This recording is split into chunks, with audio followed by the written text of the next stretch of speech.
अस्सलाम वालेकुम जनाब। केमिस्ट्री पढ़ रहे हैं हम क्लास 9th और क्लास 10 की।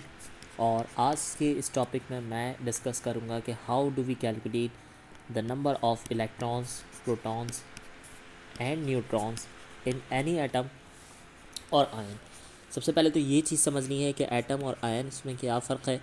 तो एटम याद रखिएगा, ऐसे एलिमेंट्स का नाम है या वो स्ट्रक्चर्स जिसके अंदर प्रोटॉन और इलेक्ट्रॉन जो है वो इक्वल अमाउंट में, इक्वल नंबर्स में मौजूद हो। फॉर इंस्टेंस मैं कहता हूँ कि एक एटम है जिसका एटॉमिक नंबर 7 है, तो इसके पास 7 ही प्रोटॉन्स होंगे और 7 ही इलेक्ट्रॉन्स होंगे।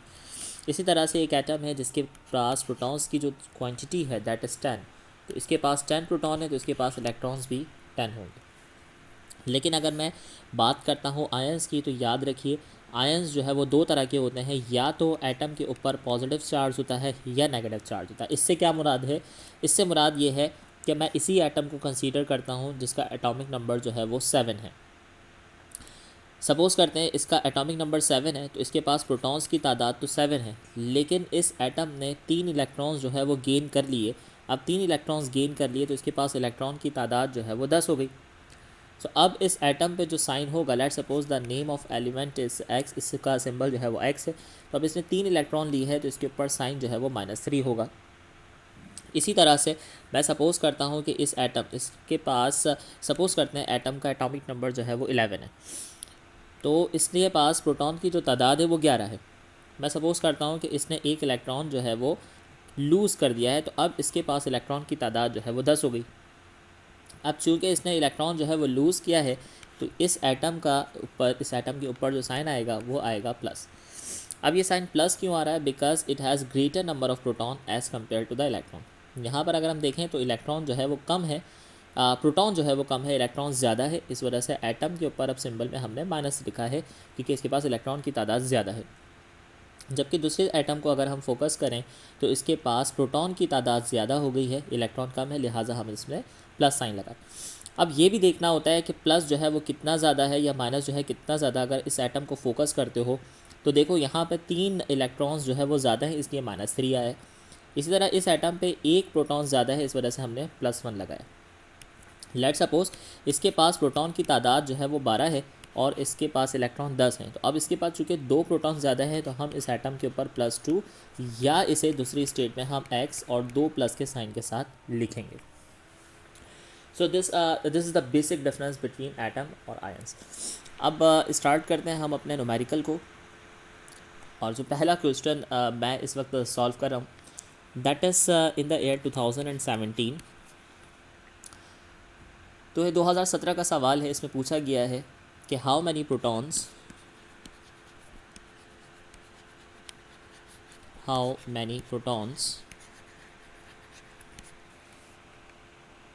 And neutrons are present in the following atom, या are there in the following atom। Atom given है और इस एटम के अंदर हमें ये बताना है कि प्रोटॉन की तादाद और न्यूट्रॉन की तादाद जो है वो क्या है। So first part says nitrogen, atomic number 17, atomic mass 14। Part 2 में कहा गया है aluminium, atomic number 23, atomic mass 27। And third part says 11, atomic number of sodium and its mass is 23। याद रखिएगा कि what ever the atomic number, अगर मैं ऐसे रिप्रेजेंट लिखूँ तो मैं लिखता हूँ ये x, ये कोई भी एलिमेंट हो सकता है, ये सोडियम भी है, ये एल्युमिनियम भी है, ये नाइट्रोजन भी। अगर इस एटम के साथ यहाँ पर z लिखा हुआ है तो it's mean it refers to the atomic number. अब जैसे सोडियम के साथ 11 है तो 11 is the atomic number. Aluminium की बात करें 13 इसका एटॉमिक नंबर। नाइट्रोजन की बात करें तो 7 इसका एटॉमिक नंबर होगा। इसी तरह से ऊपर की तरफ अगर कुछ लिखा होगा that is atomic mass represented by capital A, तो सोडियम का एटॉमिक मास है 23, एलुमिनियम का एटॉमिक मास है 27 और नाइट्रोजन का एटॉमिक मास है 40। तो इस ए को हम कहते हैं एटॉमिक मास और जेड को हम कहते हैं टोटल नंबर ऑफ प्रोटॉन्स। तो अब याद रखिए कि जेड बराबर होता है नंबर ऑफ़ प्रोटॉन्स के। नंबर ऑफ़ प्रोटॉन्स, किसी भी एटम के अंदर जितने प्रोटॉन्स हैं वही उसका एटॉमिक नंबर है, या जो एटॉमिक नंबर है वही प्रोटॉन्स है। फॉर एग्जांपल हमें यहाँ पे प्रोटॉन्स फाइंड आउट करने के लिए कहा है, तो मैं लिखूँगा प्रोटॉन इस इक्वल टू, अब चूँकि इसका नंबर 7 है तो प्रोटॉन्स भी इसके पास 7। इसी तरह से एलुमिनियम के अंदर अगर हम देखें तो 13 इसका एटॉमिक नंबर है, तो 13 ही इसके पास प्रोटॉन्स होंगे। और अगर मैं सोडियम की बात करूं तो इसका एटॉमिक नंबर जो है वो 11 है, तो that is why it is having 11 protons. Proton की तादाद कभी भी कम या ज़्यादा नहीं होती, जो एटॉमिक नंबर है वही उसके पास टोटल नंबर ऑफ़ प्रोटॉन्स होंगे। तो ये तो बहुत सिंपल सी बात थी कि जो भी एटॉमिक नंबर होगा वही उसके पास टोटल नंबर ऑफ़ प्रोटॉन्स को बताता है। अब दूसरी तरफ आते हैं, तो ये लिखा है ए, और ए का मतलब होता है कि protons, number of protons plus number of neutrons. मतलब जितने आपके पास प्रोटॉन्स और न्यूट्रॉन है इसे सम कर लेंगे तो हमें पता चल जाता है एटॉमिक मास। अब हमें एटॉमिक मास सोडियम का गिवन है दैट इज़ 23, एल्यूमिनियम का भी गिवन है 27, नाइट्रोजन का भी गिवन है 14। मैं फॉर्मूला लगाता हूँ, मैंने कहा ए यानी कि atomic mass is equal to proton plus neutron. अब चूँकि मुझे इसका एटॉमिक मास पता है, एटॉमिक मास है 14, तो मैं इसकी जगह लिखता हूँ 14 इज इक्वल टू, प्रोटॉन मैंने फाइंड किए थे वो है 7 plus neutron. Now I have to calculate the neutrons, तो मैं क्या करता हूँ, मैं 14 में से यानी एटॉमिक मास में से माइनस कर देता हूँ नंबर ऑफ़ प्रोटॉन को। So here I go total number of neutrons which are 7। इसी तरह मैं इस फॉर्मूले को इस्तेमाल करता हूँ, मैं कहता हूँ ए यानी atomic mass is equal to proton plus neutron. Atomic mass इस एटम का है 27 इस इक्वल टू प्रोटॉन मैंने फाइंड किए थे जो कि हैं 13 प्लस न्यूट्रॉन, और फिर मैं कहता हूँ कि neutron is equal to 27 minus 13। मैं माइनस करता हूँ इसको तो मेरे पास नंबर ऑफ़ न्यूट्रॉन आ जाते हैं जो कि हैं 14। इसी तरह से सोडियम एटम में अगर मैं मालूम कर रहा हूँ तो मैं कहता हूँ A is equal to proton plus neutron. A यानी एटॉमिक मास है 23, प्रोटॉन से इसके पास 11 plus neutron. So I will write neutron is equal to 23 minus 11 and neutrons are 12। तो इस तरह से हम किसी भी एटम के प्रोटॉन्स और न्यूट्रॉन्स फाइंड कर सकते हैं। जैसे नाइट्रोजन एटम, इसके पास टोटल प्रोटॉन 7 है because its atomic number 7, so it has total number of protons are 7। इसी तरह से अगर हम इस एटॉमिक मास में से नंबर ऑफ़ प्रोटॉन या एटॉमिक नंबर को माइनस कर देते हैं तो आई विल गेट या we will get total number of neutrons.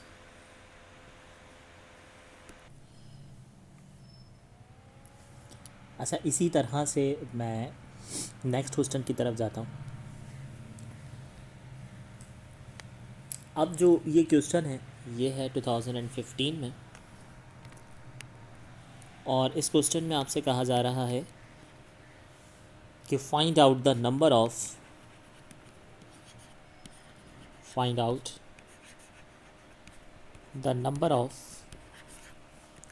Neutrons in the following atoms. यानी आपसे सिर्फ जो है वो न्यूट्रॉन्स की जो तादाद है वो पूछी जा रही है। So in the following atoms, पहला जो एटम हमें गिवन है that is lead Pb। Atomic number मैंने बताया अभी कि डाउनवर्ड लिखा होता है 82, एटॉमिक मास लिखा है इसका 207।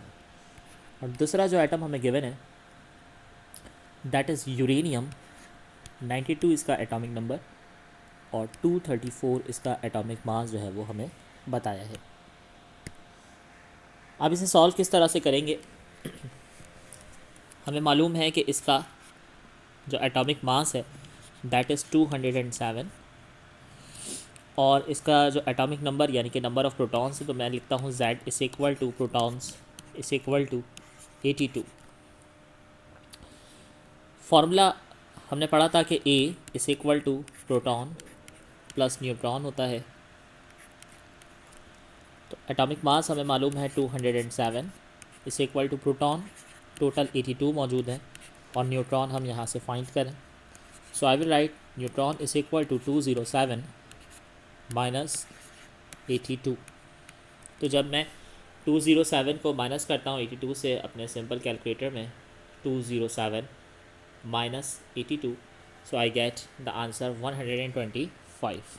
So total 125 neutrons are present in the atom.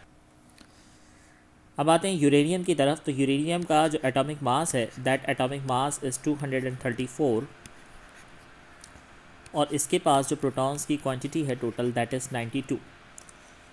Neutrons हमने फाइंड करने हैं, तो हम फॉर्मूला लगाते हैं A is equal to P plus N। Atomic mass हमें मालूम है 234 है, इस इक्वल टू प्रोटॉन जो है यहाँ पर 92 है, और न्यूट्रॉन हम मालूम कर रहे हैं। So I will write neutron is equal to 234 minus 92। अब मैं इसे माइनस करता हूँ कि 234 minus 92, so I get the answer 142। So there are 142 neutrons present in the uranium atom and 125 neutrons present in the lead atom. तो ये lead और uranium की बात हो गई। मज़ीद हम पेपर्स को देखें तो मैं इस वक्त देख रहा हूँ एक न्यू क्वेश्चन है जो जिसमें आयंस गिवन है और इसमें इलेक्ट्रॉन प्रोटॉन न्यूट्रॉन बताने। ये क्वेश्चन है 2014। सवाल ये है कि हाउ मैनी इलेक्ट्रॉन्स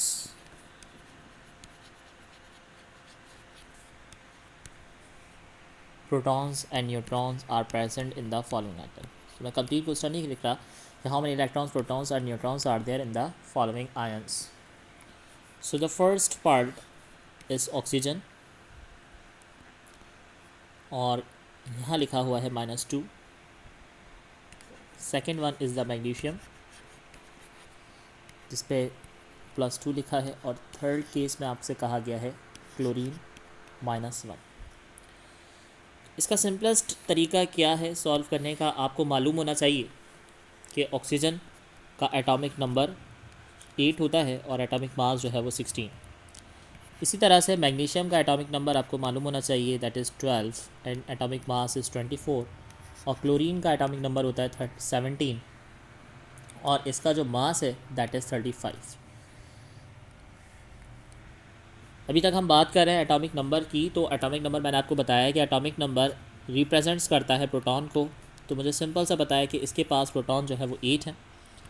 यहाँ पर अगर प्रोटॉन देखता हूँ तो ये प्रोटॉन जो है वो 12 है, और यहाँ पे प्रोटॉन्स की बात करें तो प्रोटॉन्स क्लोरीन के एटम में 17 मौजूद हैं। ये तो बात हो गई प्रोटॉन्स की। अब बात करते हैं न्यूट्रॉन। तो न्यूट्रॉन मालूम करने के लिए हमें क्या पता होना चाहिए, एटॉमिक मास माइनस करेंगे एटॉमिक नंबर से या नंबर ऑफ प्रोटॉन से। तो हमने लिखा neutron is equal to atomic mass given है 16, माइनस करूँगा इसे 8 से जो कि एटॉमिक नंबर 8 है। तो न्यूट्रॉन्स मैंने हासिल कर दिए यहाँ पर 16 माइनस 8 इस इक्वल टू 8 न्यूट्रॉन्स जो है वो प्रेजेंट है। दूसरे आइटम की तरफ आता हूँ जो मैग्नीशियम है। तो यहाँ फॉर्मूला लगाता हूँ neutron is equal to A minus Z। Again neutron हम फाइंड कर रहे हैं तो एज इट इज़ लिखा मैंने। एटॉमिक मास हमें गिवन है दैट इज़ 24, माइनस करेंगे एटॉमिक नंबर से जो कि है 12। तो मेरे पास न्यूट्रॉन्स का जो आंसर आया है ये आया है 12। इसी तरह से यहाँ पर मैं फॉर्मूला लगाता हूँ कि neutron is equal to A minus Z। Neutrons find कर रहा हूँ लिहाजा as it is. Atomic mass इसका है 35 minus atomic numbers which is 70।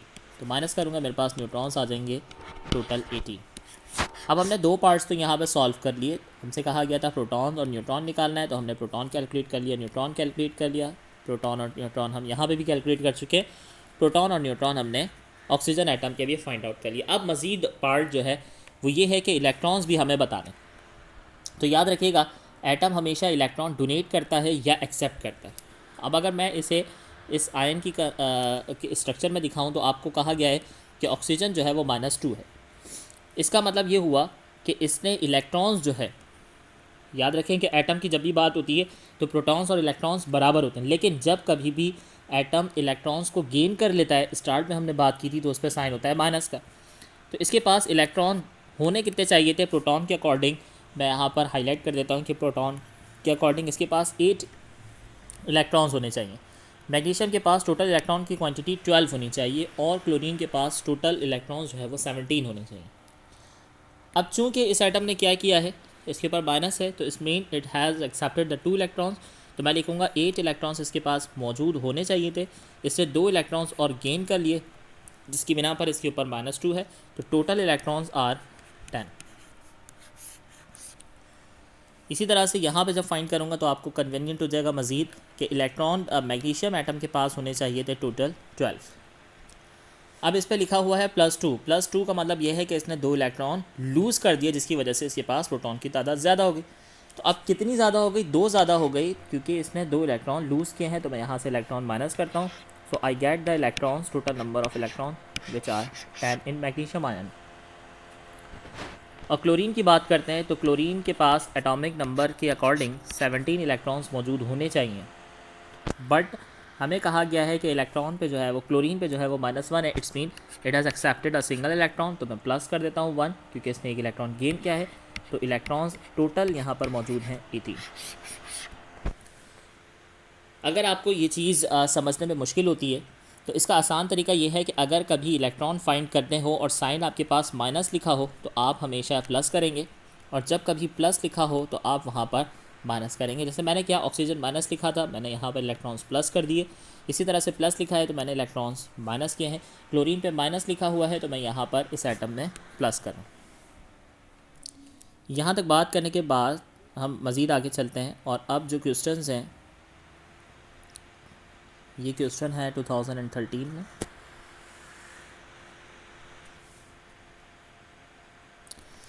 सो 2013 में आपसे क्वेश्चन कहा जा रहा है calculate number of neutrons in the following atom. तो पहले मैं क्वेश्चन लिखता हूँ, 2013 एयर है, कैलकुलेट नंबर ऑफ़ न्यूट्रॉन्स। आपने न्यूट्रॉन्स जो है वो मालूम करना। पहले पार्ट में आपसे कहा गया है क्लोरीन, एटॉमिक नंबर गिवन है इसका 17, और एटॉमिक मास यहाँ लिखा है 37। It's okay. लेड की बात करते हैं सेकंड केस में। तो लेड में कहा गया है आपसे एटॉमिक नंबर है 82, और इसका एटॉमिक मास है 207।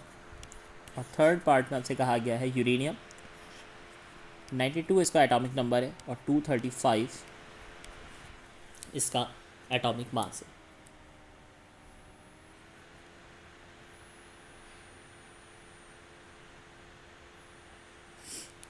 तो हमने क्या करना है, हम लिखेंगे कि न्यूट्रॉन मालूम करना है। तो न्यूट्रॉन का फॉर्मूला मैं डायरेक्टली लगाता हूँ कि neutron is equal to A minus Z. A means atomic mass, तो मैं लिखता हूँ यहाँ पे इसका एटॉमिक मास है 37। एटॉमिक नंबर से माइनस करें, एटॉमिक नंबर है 17। So I get total number of neutrons which are 37 minus 17 is equal to 20 neutrons. इसी तरह से लेड एटम में हम देखें तो अगैन मैं फॉर्मूला लिखूँगा, neutron is equal to A minus Z. Neutron is equal to atomic mass इस एटम का है 207, माइनस करेंगे 82 से। So I get the answer 207 minus 82। So I get the answer 125। इसी तरह से हम यहाँ पे सॉल्व करेंगे, neutron is equal to A minus Z according to formula. Neutron is equal to A, atomic mass है 235, माइनस एटॉमिक नंबर इस atom का है 92। तो 235 को मैं सिंपल कैलकुलेटर में माइनस कर रहा हूँ, 235 minus 92। So I get the answer 143। So number of neutrons which are present in the uranium atoms are 143। Number of neutrons in lead are 125, and number of neutron in chlorine atom is 20। Next जो question है इसमें हमें isotopes given है carbon atom के, और इस carbon atom के अंदर भी अगैन हमें मालूम करना है टोटल नंबर ऑफ़ न्यूट्रॉन्स। सो ये किस तरह से सॉल्व करते हैं, मैं ईयर मेंशन कर लेता हूँ। It is from the past paper 2011, and the question is calculate number of neutron in the following isotopes. First isotope of carbon having atomic number C6 और 12 is atomic mass। D part में कहते हैं atomic number, याद रखें atomic number isotopes में हमेशा same ही होता है, लेकिन मास नंबर जो है वो डिफरेंट होता है। इसका मास नंबर है 13 और इसका मास नंबर है 14। सो अब ये बहुत ही ईजी हो चुका है। हमें मालूम करना है कि न्यूट्रॉन्स के लिए हम क्या करते हैं, ए को यानी एटॉमिक मास को माइनस करते हैं जेड से। So I will write atomic mass of this atom 12, atomic number is 6। तो if I subtract the 12 minus 6 I get answer 6। इसी तरह से इस क्वेश्चन में मैं फॉर्मूला लगाऊंगा n is equal to A minus Z. तो neutrons is equal to atomic mass which is 13 minus 6। So I get the answer which is 7। इसी तरह से न्यूट्रॉन मालूम करना है मुझे कार्बन इस आइसोटोप में। तो मैं लिखता हूँ neutron is equal to atomic mass which is 14 minus 6। So I get the answer. तो total number of neutrons are 8। तो इस तरह से हम आइसोटोप्स के भी मालूम कर सकते हैं टोटल नंबर ऑफ न्यूट्रॉन्स। इसी तरह से सेम क्वेश्चन है बट डिफरेंट आइसोटोप्स हैं, और ये क्वेश्चन है 2009 में। 2009 में क्वेश्चन है कि कैलकुलेट नंबर ऑफ न्यूट्रॉन्स